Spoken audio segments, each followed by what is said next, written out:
നമ്മൾ ഒരു കോളേജിൽ ഒരു പരിപാടിക്ക് വിളിക്കുന്നു, ഫാറൂഖ് കോളേജിലെ പരിപാടിക്ക് വിളിക്കുന്നു. അതിനുവേണ്ടി ഏകദേശം ഒരു ദിവസം രാത്രി മുഴുവൻ യാത്ര ചെയ്ത് ഞാൻ കോഴിക്കോട് എത്തുന്നു. കോഴിക്കോട് എത്തുമ്പോൾ എത്തിയിട്ട് എന്നോട് പറയണം ആ പരിപാടി ഞങ്ങൾ ക്യാൻസൽ ചെയ്യാണ്. കാരണം ചോദിക്കുമ്പോൾ ആരും ഒന്നും പറയുന്നില്ല. പിന്നീട് സ്റ്റുഡൻസ് യൂണിയന്റെ ഒരു പ്രസ്താവന ഞാൻ കാണുകയാണ്. എനിക്കായിട്ട് അയച്ചതല്ല, സർക്കുലേറ്റ് ചെയ്ത് എൻ്റെ അടുത്ത് എത്തുന്നതാണ്. അതിൽ എൻ്റെ ഡയറക്ടറുടെ, അതായത് സംവിധാനം എന്ന ജിയോ ബേബിയുടെ ധാർമ്മിക മൂല്യങ്ങൾ കോളേജിനോ എന്തോ ചേരുന്നതല്ല, അതുകൊണ്ടാണ് അവർ ഇതിനോട് സഹകരിക്കുന്നില്ലെന്നാണ് യൂണിയന്റെ നിലപാട്. അപ്പോൾ മാനേജ്മെന്റിന്റെ നിലപാട് എന്താണെന്ന് എനിക്ക് ഇപ്പോഴും അറിയത്തില്ല. അങ്ങനെ വിളിച്ചു വരുത്തി അപമാനിക്കുന്നത് എന്തിനാ? അപമാനിക്കപ്പെടുമല്ലോ, ആരാണേലും അപമാനിക്കപ്പെടില്ലേ?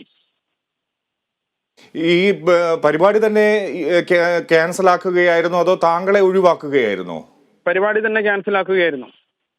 എന്താണ് താങ്കളുടെ ധാർമ്മിക മൂല്യങ്ങളെ എങ്ങനെ ചോദ്യം ചെയ്തു എന്നാണ് പറയുന്നത്? ഇതിനു മുമ്പ് താങ്കൾ ഏതെങ്കിലും വിധത്തിൽ ഏതെങ്കിലും പരാമർശം എടുത്തു കാട്ടിയാണോ ഇവർ ഈ ഒരു നിലപാടെടുത്തത്? എന്ത് നിലപാടെടുത്ത? ഞാനൊരു സിനിമ ചെയ്തെന്നേ ഉള്ളൂ, വേറെ ഒന്നും ചെയ്തിട്ടില്ല.